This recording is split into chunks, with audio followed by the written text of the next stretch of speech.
How to unsend WhatsApp messages after the time limit. Hello everyone.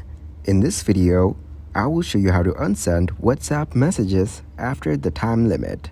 Open your WhatsApp application on your mobile device.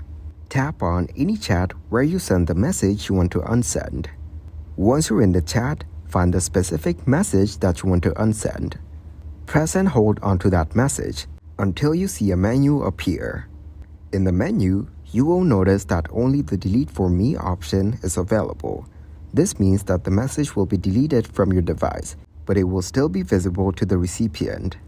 To ensure that the message is completely removed, you can enable airplane mode on your device. Open your control panel and turn on airplane mode. Now, go to your mobile device settings. Scroll down and find the General section. Within the General section, locate the date and time settings. Turn off the toggle for set automatically. Now you can manually change the date and time to a time before the message is delivered to the recipient. Thank you guys for watching this video. Hope you got some value. Make sure to like the video and subscribe to the channel to get notified of new videos.